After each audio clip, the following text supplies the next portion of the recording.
chapter 10. Amen. Hallelujah. Tulungan tayo ng ating Panginoon ngayong gabi. Meron po akong mga itatanong sa inyo. At ito po ay mga random questions. Amen. Hallelujah. Una, meron bang isang bagay na nagpahinto sa iyong mag-diet? Grabe, unang tanong, diet agad. Meron bang isang bagay na nagpatigil sa iyong mag-aral noon at ngayon? Meron bang isang bagay na nagpa-resign sa iyong trabaho para lumipat ng ibang trabaho? Meron bang isang bagay na pumigil sa iyong magmahal o magmahal muli? Meron bang isang bagay na nagpatigil sa iyong mag-ipon? Meron bang isang bagay na nagpahinto sa iyo na kumain sa fast food na yon, kumain sa restaurant na yon, kumain sa karinderya na yon? Amen? Naalala ko kami ni Rolene ay meron kaming nakainan at pagtingin namin doon sa kusina ay at doon sa ilalim ng lamesa, no? Amen, ay merong mga ipis.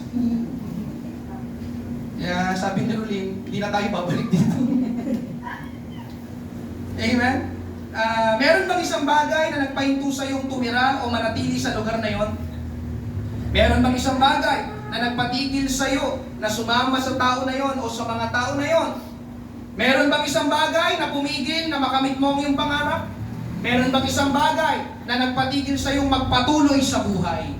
Kung napansin niyo po mga kapatid, ang tanong ay meron bang isang bagay na nagpahinto, nagpatigil o pumigil sa iyo? Amen? Is there one thing that has stopped you? Is there one thing that holds you? Is there one thing that refrains you? Dahil meron pong tagpo sa Bible na ating babasahin ngayong gabi, yun po ang ating main text, hallelujah, ay merong isang lalaki na merong isang bagay na naglayo sa kanya sa ating Panginoong Hesus. Isang bagay na nagpatigil sa kanya na sumunod sa Panginoong Hesus. Isang bagay na nagpahinto na matanggap niya ang inaasam niya. Isang bagay na pumigil para siya ay magmana ng buhay na walang hanggan sa langit. Basahin po natin ang ating main text, Mark chapter 10. Familiar po ito na passage sa Bible, verses 17 hanggang 22. Ganito po ang sabi, nang siya'y naghahanda na, tinutukoy dito ay ang ating Panginoong Hesus, sa kanyang paglalakbay, may isang lalaking patakbong lumapit sa kanya. At pagluhod sa kanyang harapan, siya'y tinanong, "Mabuting guro, ano ang dapat kong gawin upang magmana ng buhay na walang hanggan?"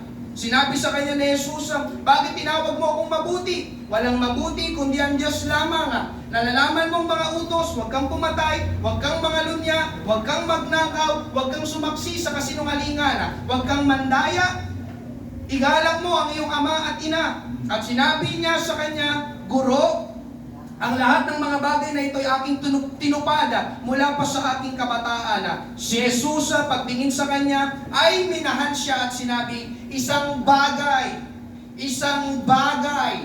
ang kulang sa iyo. Humayo ka, ipagbili mo ang lahat at ibigay mo ang salapi sa dukha at magkakaroon ka ng kayamanan sa langit. At pumarito ka, sumunod ka sa akin. Amen. Verse 22, subalit siya'y nanlumo sa sinabing ito at siya'y umalis na nalulungkot sapagkat siya'y maraming ari-arian. Amen. Yung sinabi sa verse 21, si Jesus, pagtingin sa kanya ay minahal siya at sinabi, isang bagay ang kulang sa iyo. Sabi po sa NIV, amen, English, Jesus looked at him and loved him. One thing you lack. One thing you lack. Mangaral po ako, amen, sa paksang ito, that one thing. Amen, ang isang bagay na iyon, that one thing. Tayo po muna'y manalangin ngayong gabi. Panginoon, marami pong salamat. Hallelujah, sa gawain ngayong gabi, sa bilang ng mga mananampalataya na dinako mo sa lugar na ito. Samahan mo po kami. Ako po'y walang magagawa sa aking sarili. Panginoon Diyos, iyong kasiyahan, pahiran, Panginoon, ng aking labi. Anoint, Lord God, ang pangangaral ng iyong salita. Magbukas ka ng mga puso't isipan ngayong gabi, Panginoon Diyos. Aming tupuyin, Panginoon, ang isang bagay na yon, Panginoon, na kailangan naming maunawaan at isuko ngayong gabi. Maraming pong salamat. Ito po ang aming panalangin sa pangalan ni Jesus. Lahat ay magsabi ng Amen. Palagpakan natin ang ating Panginoon. Praise God. That one thing Amen? Una po natin pag-usapan na we all have something we want. We all have something we want. Tayo pong lahat ay merong gusto. Gustong mangyari sa buhay, gustong marating sa buhay, at gustong matanggap sa buhay. Amen po ba? Amen? Ang iba sa inyo, amen, gustong yumaman. Tama po ba? Ang iba sa inyo, gustong makatapos ng pag-aaral. Ang iba sa inyo, gusto na mag-asawa at bumuo ng pamilya. Amen? Siyempre, higit sa lahat tayo dito ay gustong magkaroon ng maayos na buhay at magandang kinabukasan. Pero yung lalaki sa ating binasa sa Bible, mga kapatid, napakaganda ng kanyang gusto. Mark chapter 10 verse 17, nang siya'y naghahanda na sa kanyang paglalakbay, may isang lalaking patakbo lumapit sa kanya. At pagluhod sa kanyang harapan, siya'y tinanong, "Mabuting guro, ano ang dapat kong gawin upang magmana ng buhay na walang hanggan?" So narito mga kapatid, itong lalaking ito ay nagtanong sa ating Panginoon at ang kanyang tanong ay, ano ba ang dapat gawin upang siya'y magmana ng buhay na walang hanggan? Alam niyo mga kapatid, para sa akin, amen, yun ang pinakamagandang tanong na dapat nating itanong sa buhay na ito o habang tayo ay nabubuhay pa. Amen, paano ako magkakaroon ng buhay na walang hanggan? Paano ako mapupunta sa langit? Amen po ba? Minsan ba sa buhay mo ay naitanong mo na ang tanong na yon?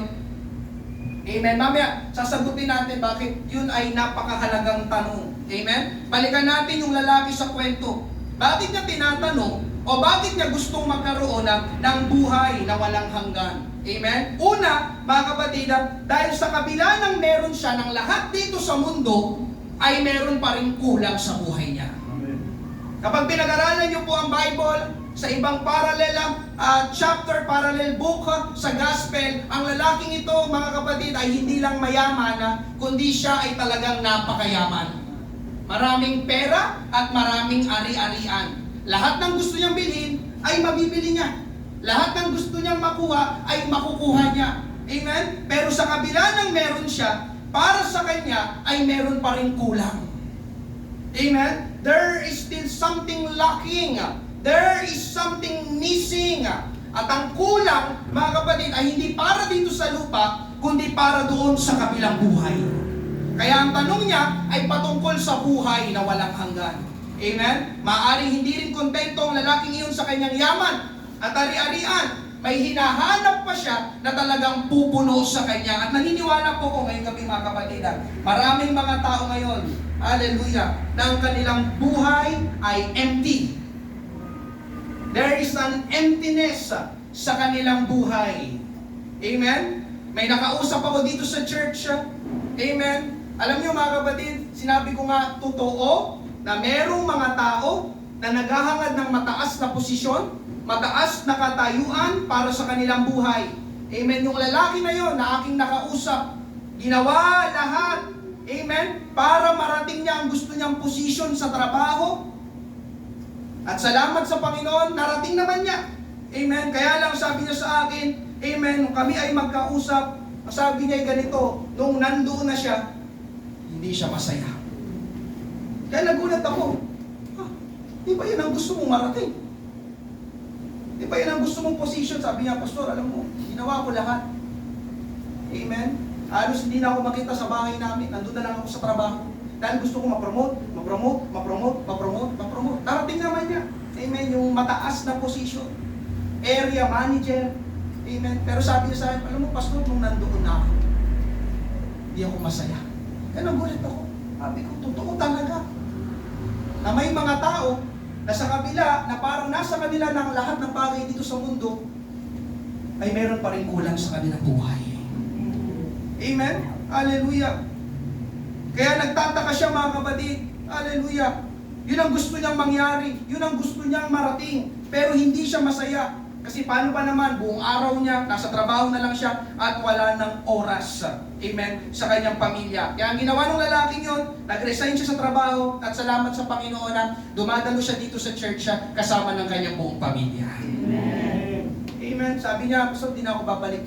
Ang gusto kong trabaho ay yung flexible nung nakaka-attend ako ng Sunday. Praise God! Hallelujah! Hallelujah! Alam niyo mga kapatid, naniniwala ako na marami pang tao na ganun din ang eksaktong kalagayan ngayon, katulad ng tao na yon at yung lalaki sa Bible, meron sila ng gusto nila, pero hindi sila masaya at may kulang. Ikalawa, mga kapatid, bakit nagtanong yung lalaki kung paano magmana ng buhay na walang hanggan? Dahil alam ng lalaki iyon na hindi lang dito sa mundo ang buhay. Amen po ba? Amen. Amen. Mga kapatid, kung hindi mo pa alam, merong hangganan ang buhay dito sa mundo. Amen. At doon sa kabilang buhay, ang walang hanggan. Amen. Yun ang sagot sa tanong ko kanina, kung bakit kailangan patanungin at malaman kung paano magmana o magkaroon ng buhay na walang hanggan. Dahil mga kapatid, hindi habang buhay dito sa mundo. Hindi permanente dito sa mundo. Amen. Hallelujah. Alam niyang mamamatay siya. Alam niyang iiwan niya ang mundong ito. Amen po ba? Amen. Hallelujah. Kahit tayong lahat, mga kapatid. Hallelujah. Diba? 50 years from now. Amen. 100 years starting today. Ako'y naniniwala mga kapatid. Amen. Yung bawat mukha na yan na nakikita ko, paglipas ng 100 taon, wala na tayong lahat dito sa mundo. Amen po ba? Amen. Hallelujah. Kaya ngayong gabi mga kapatid, sa kabutihang palad, itong lalaking ito, tama ang nilapitan niya. Tama ang tanong niya. Tama ang panahon na kinalalagyan niya. Pero sa kasamaang palad, mali ang inaakala niya. Mali ang paraan niya. Mali ang nilalaman ng puso niya. Gusto nung lalaki magmana ng buhay na walang hanggan, pero mali ang inaakala niyang paraan para magmana ng buhay na walang hanggan. Mark chapter 10 verses 18 to 20, sinabi sa kanya ni Jesus, bakit tinatawag mo akong mabuti? Walang mabuti kundi ang Diyos lamang. Nalalaman mong mga utos, huwag kang pumatay, huwag kang mangalunya, huwag kang magnakaw, huwag kang sumaksi sa kasinungalingan, huwag kang mandaya, igalang mo ang iyong ama at ina. At sinabi niya sa kanya, Guro, ang lahat ng mga bagay na ito ay aking tinupad mula pa sa aking kabataan. Alam niyo mga kapatid, na-imagine ko ito, nakangiti siguro yung lalaki habang sumasagot ang Panginoon sa kanyang tanong, dahil lahat ng sinasabi ni Jesus ay tumutukoy sa pagiging mabuti at paggawa ng mabuti. Amen? At yun siya. Yun yung lalaking iyon. Amen? Ang lalaking iyon ay mabuting tao. Amen? Hindi sinabi ng Bible o walang nakatala sa Bible na yung lalaki na yun ay masamang tao. Amen? Confident niyang sinabi sa verse 20, lahat ng mga bagay na ito ay aking tinupad mula pa sa aking kabataan. Hindi siya pumatay, hindi siya nangalunya, hindi siya nagnakaw, hindi siya sumaksi sa kasinungalingan, hindi siya nandaya, iginalang niya ang kanyang ama at ina. Pero, ang hindi alam ng lalaking iyon ay hindi pa tapos si Jesus sa sagot niya.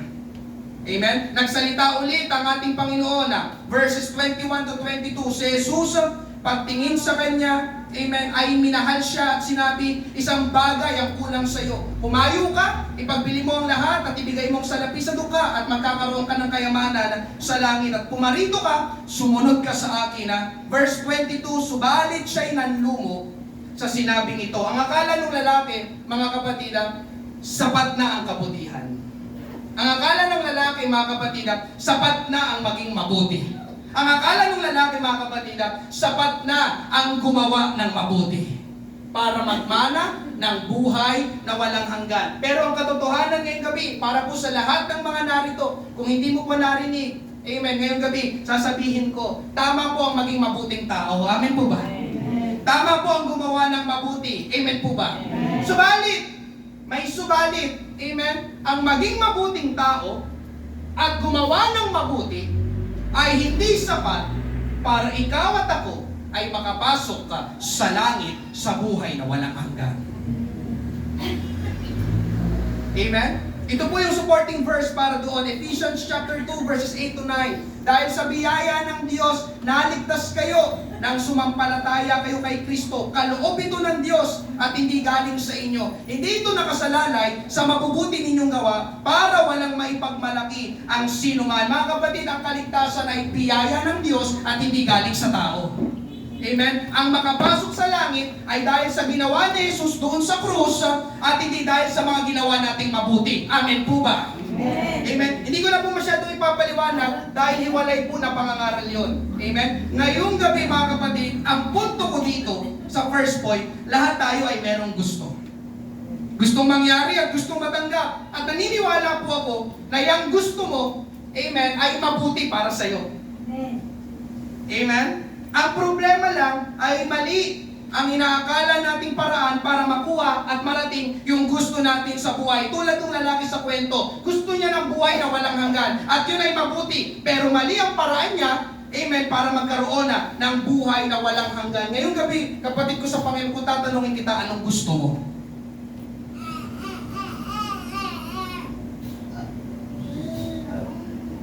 Amen? Diretsuhin ko na po kayo.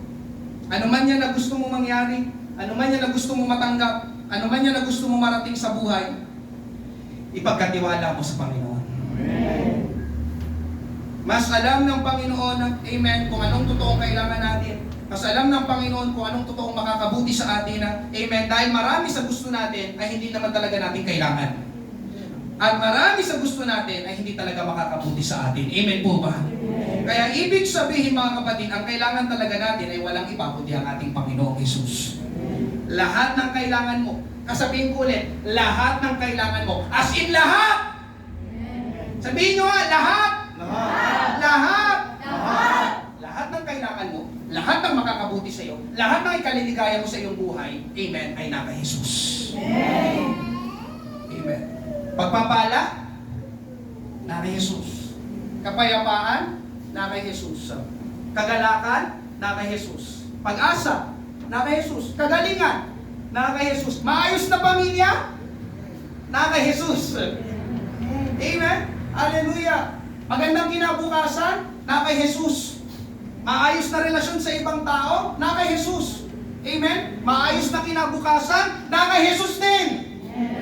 Amen po ba? As in lahat, nasa ating Panginoon. Restoration ng buhay, na kay Jesus. Kaligtasan ng ating kaluluwa, na kay Jesus. Buhay na walang hanggan, na kay Jesus. Amen po ba? Hallelujah! Buhay na may kabuluhan, na kay Jesus. Buhay na may kahulugan, na kay Jesus. Mga kapatid, ngayong gabi, hindi lang po ito sabi-sabi para lang palakasin ang inyong loob, kundi yun po mismo, amen, ay sinabi ng ating Panginoong Hesus. Tignan niyo po sabi sa John chapter 10 verse 10, ang magnanakaw ay dumarating lamang upang magnakaw, pumatay at pumuksa. Ako'y pumarito upang sila'y magkaroon ng buhay at magkaroon nito ng may kasaganaan. Praise God! Sa mga narito po noong nakarang linggo, familiar po sa inyong talata na yan. Dahil isa po yan sa mga verse na ipinash dyan noong last Sunday. Amen? Ang nagsasalita po dyan ay ang ating Panginoong Hesus. Ang sabi niya, ang magnanakaw ay dumarating lamang upang magnakaw, pumatay at pumuksa. Ang tinutukoy niya dyan ay ang Amen. Ang tinutukoy niya dyan ay ang Diablo. Si Satan. Amen. Mga kapatid, all the devil wants is to make your life miserable. Yun lang ang gustong ng kaaway sa'yo. Gawing miserable ang iyong buhay. Amen po ba? Amen. Magnakaw, pumatay, pumuksa. Amen. Lahat ng mga pagpapala, amen, ay pilit na ninanakaw ng Diablo para hindi makarating sa'yo. Amen po ba? Amen. Amen. Hanggang ngayon, maraming mga buhay, maraming mga pamilya, maraming mga relasyon, maraming mga kinabukasan ang patuloy na sinisira ng ating kaaway. Amen. Subalit ngayong gabi mga kapatid, hallelujah, ang Panginoon, kabaliktaran. Sabi niya, siya naman ay naparito para magkaroon tayo ng buhay at ng kasaganaan dito. Pastor, ano yung kasaganaan? Lahat ng binanggit ko sa inyo kanina. Amen? Pagpapala, kapayapaan, pag-asa, kaayusan, kagalingan, kagalakan, maliwanag na kinabukasan, kaayusan ng buhay. Alam niyo mga kapatid, lahat na kay Jesus na. Lahat kayang ibigay ng ating Panginoon. Amen? Sabi nga ni Corrie ten Boom, sabi niya, you may never know that Jesus is all you need until Jesus is all you have. Amen? Hindi mo malalaman na si Jesus lang ang kailangan mo hanggat hindi si Jesus ang mayroon ka. Amen? Kaya ang tanong ngayong gabi ay nandyan ba si Jesus sa buhay mo? Meron ka bang Jesus sa iyong buhay ngayong gabi? Amen. Kung wala pa, amen, sa mga narito, kung wala pa, siya ang gustuhin mo ngayong gabi. Siya ang nasain mo ngayong gabi. Siya ang hanapin mo ngayong gabi. Siya ang habulin mo ngayong gabi. Amen. Because if you have Jesus, you have the fullness of life. If you have Jesus, you have the significance of life. And if you have Jesus, you have the abundance of life. Pagkaroon ng buhay, hindi lang basta ng buhay, kundi ng kasaganaan nito. Palakpakan natin ang ating Panginoon. Praise God! Hallelujah! Kaya lang ngayong gabi mga kapatid ay merong problema. Ang problema ay yung tinatawag na isang bagay. Ang problema ay yung tinatawag na one thing. Pangalawa, pag-usapan po natin, that one thing. Ang isang bagay na iyon. Amen? Lumapit at nagtanong yung lalaki kay Jesus kung paano magmana ng buhay na walang hanggan. Napakaganda ng tanong niya. At tama. Amen? Ang nilapitan niya. Dahil yung nilapitan niya mga kapatid, ang ating Panginoong Jesus, siya ang eksakto at tamang sagot sa tanong ng lalaki. Amen? Jesus is the eternal life. 1 John chapter 5 verse 20. At alam natin na naparito ang anak ng Diyos at binigyan niya tayo ng pagkaunawa upang ating makilala siya na totoo. At tayo'y nasa Kanya na totoo sa Kanyang anak na si Jesucristo. Ito ang tunay na Diyos at buhay na walang hanggan. Ang sabi sa New Living Translation, Amen. And now we live in fellowship with the true God because we live in fellowship with His Son, Jesus Christ. Tingnan nyo kasunod na sinabi, He is the only true God and He is eternal life. Amen? Jesus is the eternal life. Yung tinatanong ng lalaki, paano ba ako magmamana ng buhay na walang hanggan? Amen? Kaya maliwanag mga kapatid, obvious, si Jesus ang kailangan ng lalaki na yon. Yun nga lang mga kapatid, nabasa natin kanina, hindi naging mabuti ang pagtatapos ng kwento ng lalaki. Bakit? Dahil hindi niya nagustuhan ang sagot ng ating Panginoon. Pero hindi ibig sabihin na hindi niya nagustuhan ang sinagot ng Panginoon ay masama na ang Panginoon. Hindi ibig sabihin na hindi niya nagustuhan ang sinagot ng Panginoon ay galit ang Panginoon sa kanya. Na para bang pinipigilan siyang magkaroon ng buhay na walang hanggan. Alam niyo mga kapatid, hindi ganon. Katunayan, mahal nga siya ng Panginoon. Amen? Mark chapter 10 verse 21. Si Jesus, pagtingin sa kanya, anong kasunod sinabi? Anong kasunod sinabi? Pagtingin sa kanya, amen, hindi nakapunot yung no ni Jesus. Si Jesus, pagtingin sa kanya, ay minahal siya. Amen? Tignan niyo ang sabi mga kapatid, yung lalaki ay minahal ng Panginoon o tiningnan ng Panginoon ang may pagmamahal. Alam niyo, ganito ang Panginoon. Amen? Hindi lang sa lalaking ito, kundi sa bawat isa ngayong gabi, tayo ay mahal ng ating Panginoon. Amen. Tayo ay mahal ng ating Panginoon. Subalit ngayong gabi, pakinggan mo ito, kapatid ko sa Panginoon. Hallelujah. Dahil tayo ay mahal ng ating Panginoon, alam niyo ba, na ang totoong nagmamahal ay nagsasabi ng totoo. Ang totoong nagmamahal ay nagsasabi ng totoo. Amen. Amen. Mahal ka yan eh. Tingnan mo, lagi ako nagsisinungaling dyan. Ganun ba yun? Sino dito may asawa, di ba? Ma, di ba? Nandito ako sa trabaho. Pero nandun pala sa kumpare niya, di ba? Yung ba yung mahal? Di ba? Yung ba yung mahal? Come on, church! Sino dito ang nagmamahal bukod sa gasolina? Di ba mga kapatid? Sa lahat, amen, sa lahat ng in relationship dito ngayong gabi, sa lahat ng may kabiyak, sa lahat ng may asawa, di ba nagsasabi ka ng totoo sa mahal mo? Amen. Pastor, hindi palagi.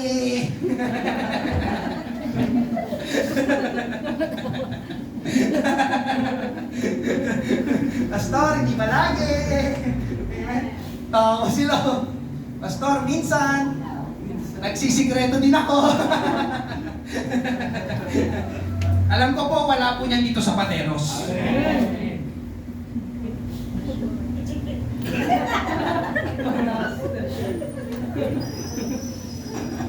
Pero ang Panginoon, mga kapatid, dahil mahal niya yung lalaki, hindi siya nagsinungaling. Hindi niya niligaw, hindi niya binola-bola yung lalaki, kundi sinabi ng Panginoon yung totoo sa lalaki. Amen? Kung sagot na kailangan marinig at malaman ng lalaki. Verse 21, si Jesus, pagtingin sa kanya, ay minahadya at sinabi, isang bagay ang kulang sa iyo.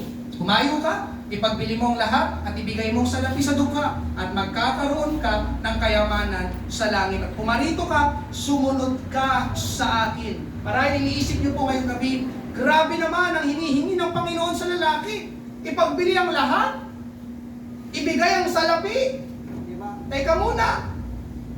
Diba? Pero alam niyo mga kapatid, hindi grabe ang Panginoon.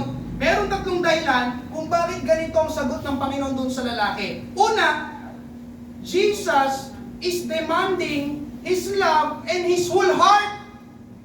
Amen?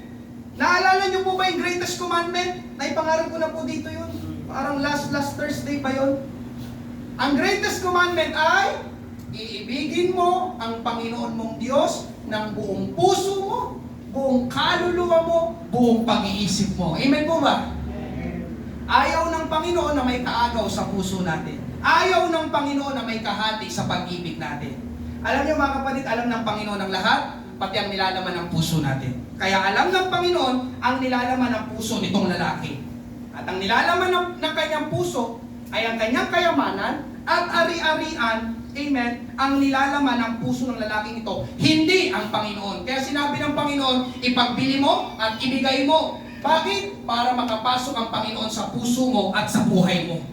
Dahil hanggat nandyan yung kayamanan na yan, amen, na nilalaman ng iyong puso, diyan ka lang nakafocus, diyan ka lang nakakonsentrate, hindi sa akin. Kaya ang gawin mo, para kay magmana ng buhay na walang hanggan, bitawan mo yan, amen, at sumunod ka sa akin. Amen po ba? Ikalawa, bakit itong sagot ng ating Panginoon? Because Jesus is testing him. If he can let go of his material or earthly possessions, amen? Sinusubukan ng Panginoon yung lalaki kung mabibitawan niya ang kanyang kayamanan at ari-arian dito sa lupa. Dahil mga kapatid, ang tanong ng lalaki, paano magmana ng buhay na walang hanggan? At sino pong naniniwala ngayong gabi na walang anumang material na bagay ang maisasama natin sa kabilang buhay? Amen. Amen po ba? Ang madadala natin sa walang hanggan. Kaya sabi ng Panginoon, tingnan nyo, magkakaroon ka ng kayamanan sa langit. Para bang sinasabi ng Panginoon dito, mas pagtuunan mo ng pansin ang magiging kayamanan mo sa walang hanggan. Dahil yung mga bagay dito sa lupa ay hanggang dito lang sa lupa. At alam ng Panginoon na merong kayamanan yung lalaki dito sa lupa, pero wala siyang kayamanan sa buhay na walang hanggan. Amen? Yes. Alam niyo mga kapatid, maraming mga tao sagana dito sa lupa. Pero salat pagdating sa kabilang buhay. Amen po ba? Hallelujah. Kaya pinapabitawan sa kanya ng Panginoon yung mga bagay na yon dahil doon siya masyadong nakafocus. Amen. At kung hinahangad niya magkaroon talaga ng buhay na walang hanggan, kailangan niya mag-focus sa mga bagay na pang walang hanggan. Ikatlo mga kapatid, bakit ganitong sagot ng ating Panginoon? Because Jesus is commanding him to choose Jesus over his wealth. Inutusan ni Jesus yung lalaki na piliin niya si Jesus. Bakit? Dahil nga si Jesus ang buhay na walang hanggan. Sinasabi ng Panginoon dito, amen, ang totoo sa lalaki. Para bang sinasabi ng Panginoon, gusto mo ba talaga ng buhay na walang hanggan? Piliin mo ako. Bakit? Dahil ako ang buhay na walang hanggan. Sumunod ka sa akin dahil ako ang nagbibigay ng buhay na walang hanggan. Alam niyo mga kapatid, ang totoo dito, kung tutusin, kung gusto niyo talaga yung buhay na walang hanggan, wala nang ibang pagpipilian yung lalaki. Amen? Ang Panginoong Hesus lang ang makapagbibigay sa kanya at sa atin ng buhay na walang hanggan. Kaya inuutusan ng Panginoon yung lalaki, ako ang piliin mo. Amen? Pero bago niya magawa yun, kailangan niyang i-let go ang nilalaman ng kanyang puso para mapili niya ang Panginoon. Alam niyo mga kapatid, may pangaral ko na rin dito. Amen? Sa pagsunod sa Panginoon, may mga oras, all or nothing. I will say it again. Sa pagsunod sa Panginoon, all or nothing. Amen po ba? Amen. Naalala niyo ba yung pangaral ko na following Jesus? Following Jesus is costly. It will cost you time, it will cost you money, amen, and even your whole life. Andiyan pa po ba kayo? Amen. Kapag sumunod tayo sa Panginoong Hesus, may mga bibitawan at tatalikuran tayo, whether you like it or not. Amen po ba? Amen. Gusto mo ng buhay na walang hanggan? Gusto mo ng kasaganaan ng buhay? Sabi ni Jesus, yung mga bagay na yun na nasa sa'yo, i-let go mo, halika, pumarito ka, sumunod ka sa akin. Because I am the eternal life, and I am the life and the abundance of life. Amen po ba? Amen. Itong tatlong dahilan kung bakit ganon. Amen? Ang sagot ng Panginoon dun sa lalaki. Kaya lang mga kapatid, nakakalungkot, dahil hindi pinili ng lalaki ang Panginoon, mas mahalaga sa kanya yung kanyang yaman at ari-arian kaysa sa Panginoon. Verse 22, subalit siya'y nanlumo sa sinabing ito, at siya'y umalis na nalulungkot sapagkat siya'y maraming ari-arian. So narito po malungkot na katotohanan, mga kapatid ko sa Panginoon. Amen? Pwede nating tanggihan ang Panginoon. Sabi ko, pwede nating tanggihan ang Panginoon. Amen. Pwede nating talikuran ang Panginoon. Pwede nating mapalampas ang Panginoon. Pwede nating iwanan ang Panginoon. Bakit? Bakit? Dahil sa isang bagay na yun. Dahil sa isang bagay na yun. That one thing. Dito papasok yung pamagat ng pangangaral. Verse 21, si Jesus, pagtingin sa kanya ay minahal siya at sinabi, isang bagay ang kulang sa iyo. Jesus look at him and love him. Huwag yung kakalimutan, yung love him. Ito ang ating Panginoong Hesus, mahal niya tayo. Amen po ba? Amen. Kaya lang mga kapatid, amen, dahil nga mahal niya tayo, sasabihin niya sa atin ang totoo at totoong kailangan natin. Amen? One thing you lack, one thing you lack. Ngayong gabi, mga kapatid ko sa Panginoon, pakinggan mo ito. That one thing, yung isang bagay na yan, yung isang bagay na yon, ang pumigil sa lalaki na piliin ang Panginoon. Yung isang bagay na yon, ang nagpatigil sa lalaki na sumunod sa Panginoon. Yung isang bagay na yon, ang nagpahinto sa lalaki para siya'y magkaroon ng buhay na walang hanggan. At yung isang bagay na yon, ay ang kanyang kayamanan. Amen? Mga kapatid, ang pride, yung isang bagay na nagpabagsak kay Lucifer para maalis siya sa kanyang magandang kalagayan sa langit. Insecurities, yung isang bagay na nagpahiwalay kay Adan at kay Eva sa Diyos. Amen? Yung kawalan ng pagpapahalaga sa mga bagay ng Diyos. Amen? Ang pumigil kay Iso, yung kapatid ni Jacob, para hindi niya matanggap ang destiny niya sa Panginoon. Siya dapat yun. Siya dapat yun. Yung na kay Jacob, siya dapat yun. Kaya lang hindi niya pinahalagahan ang birthright. Amen? Kawalan ng pananampalataya. Amen? Ang humadlang sa 10 espiya para hindi nila mapasok ang lupang pangako. Amen?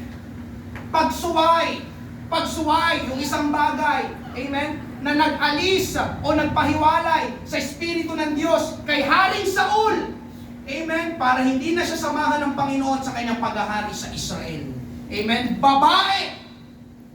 Babae yung isang bagay na nagpahina kay Samson.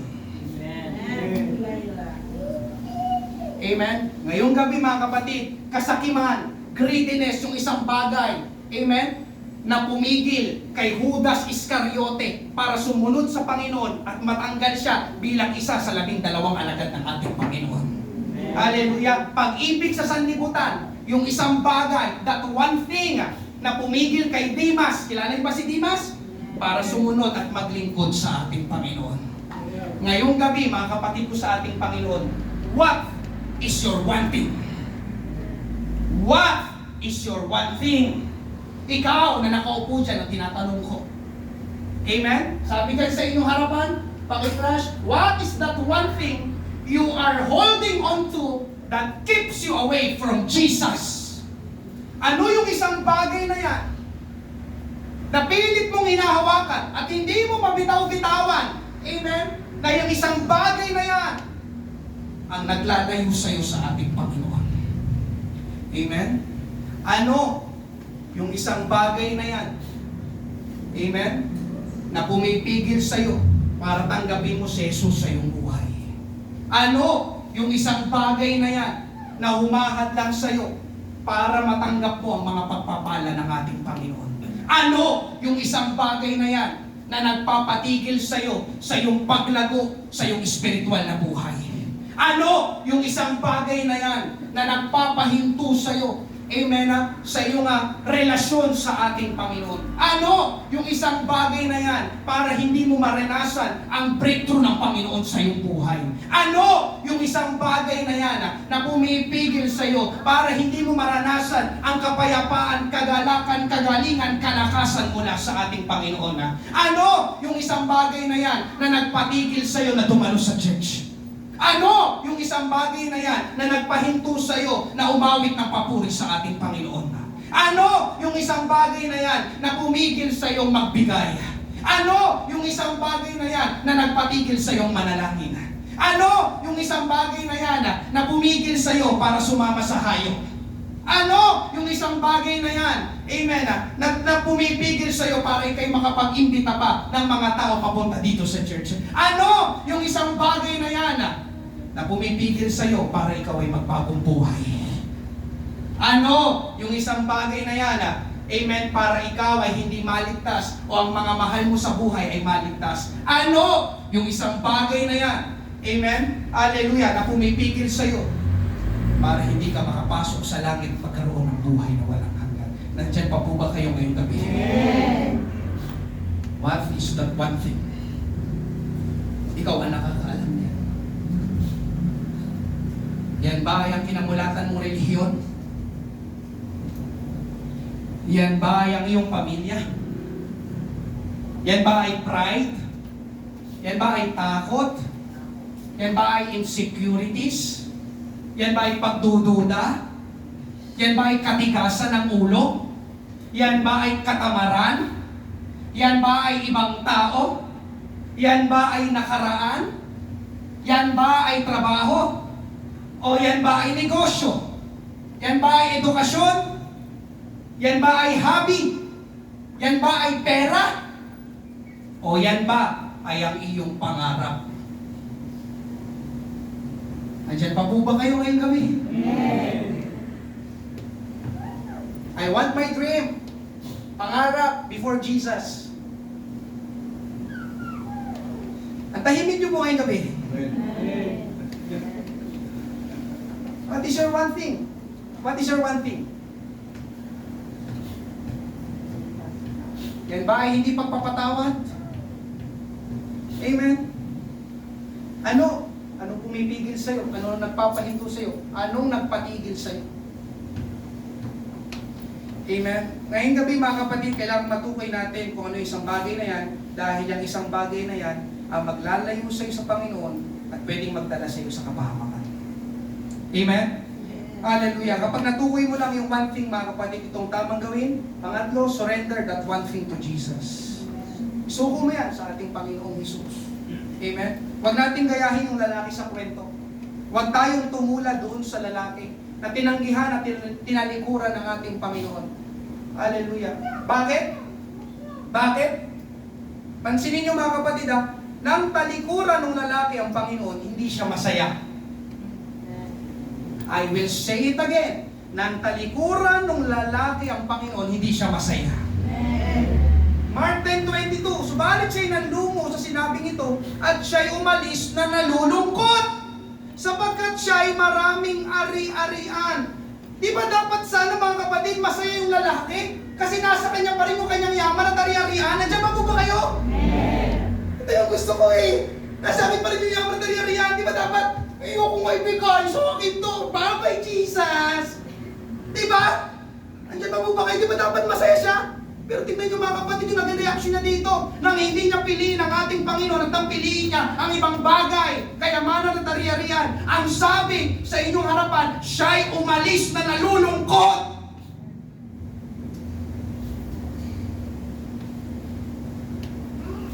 Alam nyo mga kapatid, itong totoo ay gabing biblical.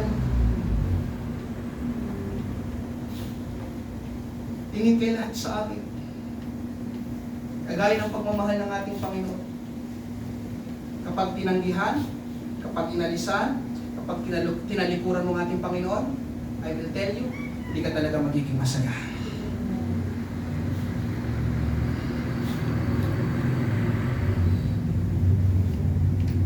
Nasya ba ba kayo? Di ba dapat masaya siya? Dami ang pera. Amen? Kaya alam niyo mga kapatid, itong talata na ito, patunay din. Listen, patunay din. Amen? Hindi lahat ng mayaman, hindi lahat ng maraming pera ay masaya. Amen. Di ba? Di ba? Amen? Pruin mo, ikaw na nakaupo dyan, lagi ka, kailan ba ako yayaman?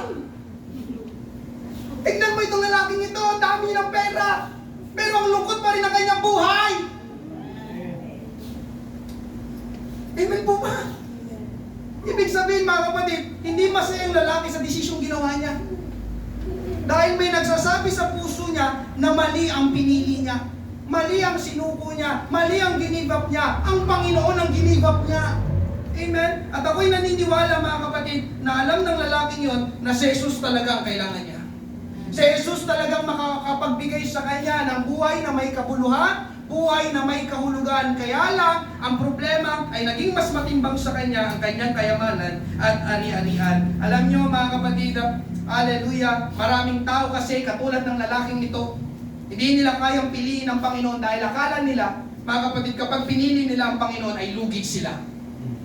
Kapag pinili nila ang Panginoon, talo sila. Kapag pinili nila ang Panginoon, kabawasan sa kanila. Pero alam nyo mga kapatid, hindi. Ang totoo ay yung kabaliktaran.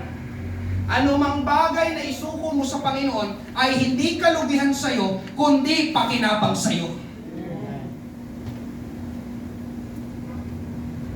Isinuko ko sa Panginoon yung aking pag-iinom ng beer, ng alak. So nung isinuko ko yun, lugi ako?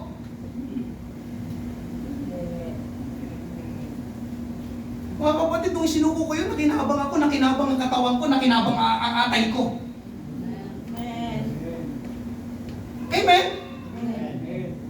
Diba? Isinuko ko rin yung aking pagmumura. Amen?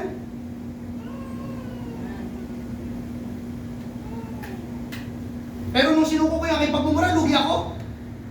Lugi ba ako? Hindi. Amen? Alam natin na yung mga salitang yun, di ba? Masakit sa tenga, masakit pakinggan. Amen po ba? Hallelujah. Isinuko ko sa Panginoon yung promotion ko sa trabaho. 2 years ago ba yun? 2 years ago, ipopromote ako sa trabaho. But I refused it. Because I love this church. And I love serving Jesus. Sabi ko, pag tinagap ko po yan, amen, baka mabisi po ako masyado. At sabi niya, yes. Kukunin lang yung oras, mag-overtime ka. Sabi ko, naku, hindi po ako pwede. Amen. May ministry po ako. And I love Jesus. Amen. Nung tinanggihan mo yung promotion na yun, nalugi ba ako? Mukha bang lugi itong mukha na ito?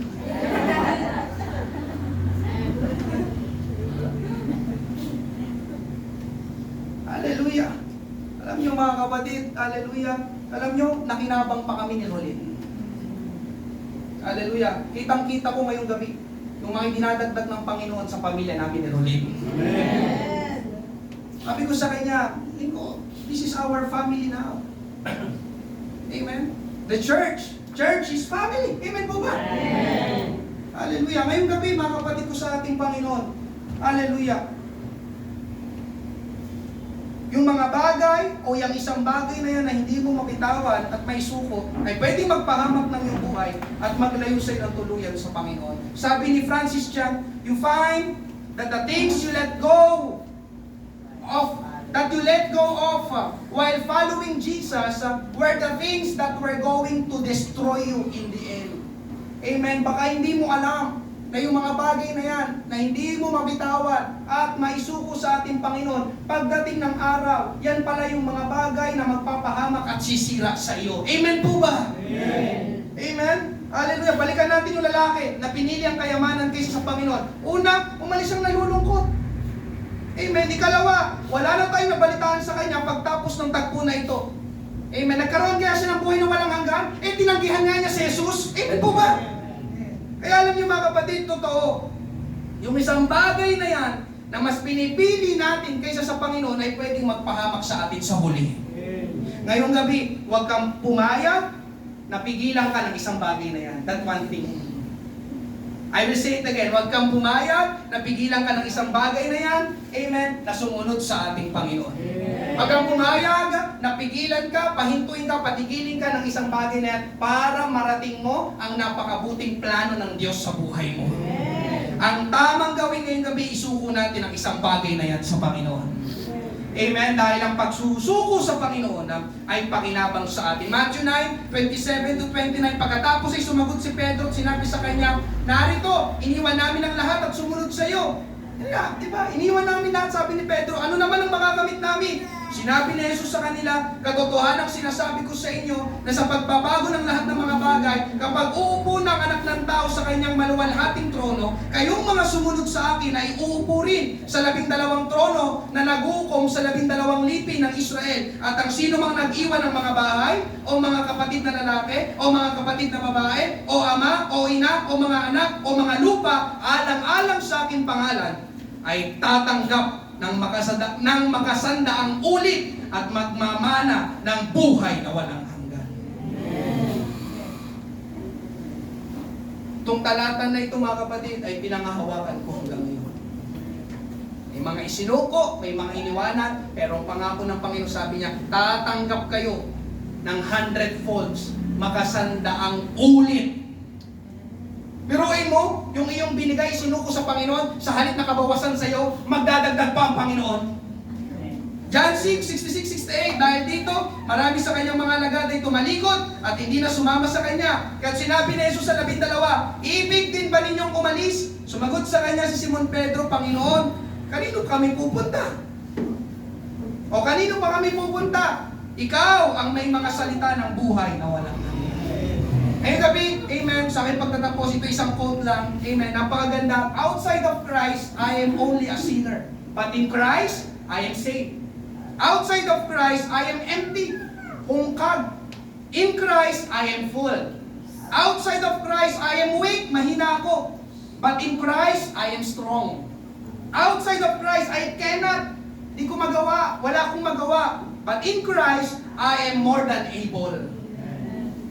Magagawa ko, may mas magagawa ko. Outside of Christ, I have been defeated. Ako'y talunan. But in Christ, I am already victorious.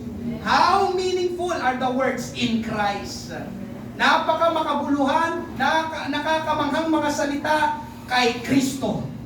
In Christ. Kaya ngayong gabi mga kapatid, hindi lugi ang buhay kung ang iyong buhay ay na kay Kristo. Ngayong gabi, that one thing. That one thing. Amen. Context. Nandun na tayo sa context. That one thing, yung pumigil sa mayamang lalaki na sumunod sa ating Panginoon. Ikaw ang nakakalam ng one thing na yan. Ngayong gabi, amen, it is the right time to surrender that one thing to our Lord Jesus. Palakpakan, purihin natin ang ating Panginoon ngayong gabi. Tayo pero lahat. Praise God. That one thing. That one thing. Hallelujah. What is your one thing? Ano yan? Yung pumipigil sa'yo para matanggap mo, para manahan, para maghari si Jesus sa buhay mo. Ano yan? Ano yung isang bagay na yan? Hallelujah! Mga kapatid, anong ipapalit mo sa ating Panginoon? Anong kayang gawin nung bagay na yon na ipapalit mo sa ating Panginoon na hindi magagawa ng ating Panginoon? Meron ba? Hallelujah! Glorify your name. Praise God. Jesus, that one thing. Hallelujah. Jesus loves you. Tiningnan niya yung lalaki at minahal siya. Praise God. Dahil ayaw niyang mapahamak yung lalaki. Sinabi niyang totoo. Hallelujah. Ngayong gabi, sinasabi rin ng Panginoon ang totoo sa bawat isa. Ako pa'y nagpapanyaya. Hallelujah. Kung meron man pong first time ngayong gabi, hindi mo pa tinanggap si Jesus sa iyong buhay, itong tamang pagkakataon. What is your one thing? Amen. Hahayaan mo? Amen. Yung isang bagay na yan, na ilayo ka ng tuluyan sa ating Panginoon, wag naman sana, kapatid ko sa Panginoon. Wag nating tularan yung mayamang lalaki. Wala na tayong nabalitaan sa kanya pagtapos. Hallelujah. Pero yung mga sumunod sa ating Panginoon, amen, sina Pedro, sina Juan, hanggang ngayon pinag-uusapan natin sa mga pangaral. Napakadami nilang nagawa dahil pinili nila ang ating Panginoong Hesus. Na i-give up, na i-surrender nila yung one thing. Amen. Ngayong gabi, amen, sa lahat ng aking mga kapatid dito sa church, tayong lahat ay mga mananampalataya, bubuksan pa rin natin ang ating altar. Amen. Surrender it. Surrender that one thing to Jesus. Amen. Hallelujah. Bubuksan po natin ang ating altar habang umaawit tayo sa ating Panginoon. Ang ating inawit kanina, you are God alone. Praise God. Praise God. Praise God. Thank you, Jesus. That one thing. Ano yan? Na humahadlang. Ano yan? Na pumipigil. Ano yan? Na nagpapahinto. Amen. Huwag kang pumayag. Huwag kang pumayag. Amen. Because if you have Jesus, mga kapatid, you have everything. Amen. Everything you need in this life. Hallelujah. You have life and the abundance of it. At ang kasaganaan nito. Glory, glory, glorify your name.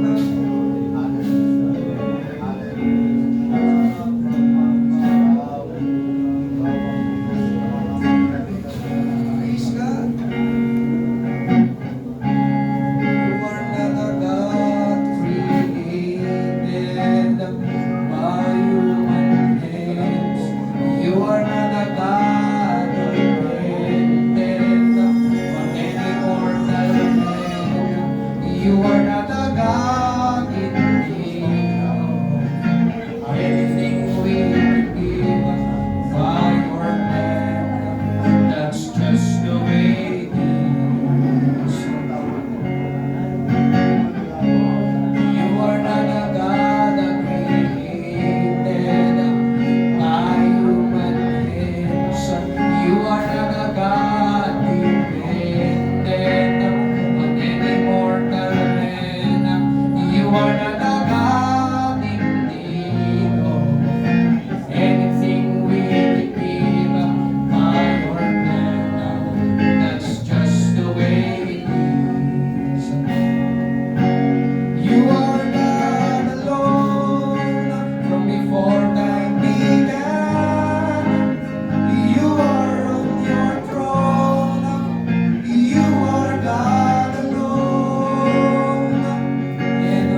mga salita ng buhay na walang hanggan. Pinupuri ka namin ang sinasamba.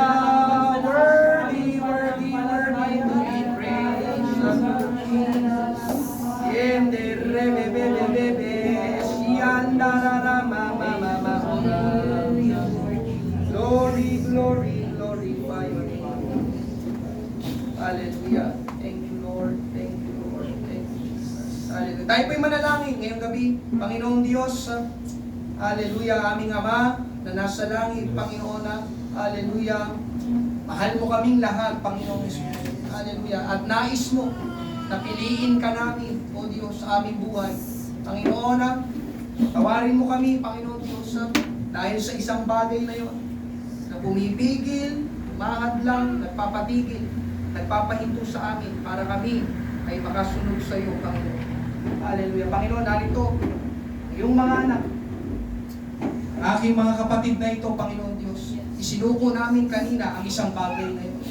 Tulungan mo kami, Panginoon Diyos, na maging matagumpay, hallelujah, karoon ng kapamahalaan, ng dominion, Panginoon Diyos, sa isang bagay na ito, na pilit na umaagaw sa amin, papalayo sa iyo, Panginoon. Salamat sa iyong mga salita.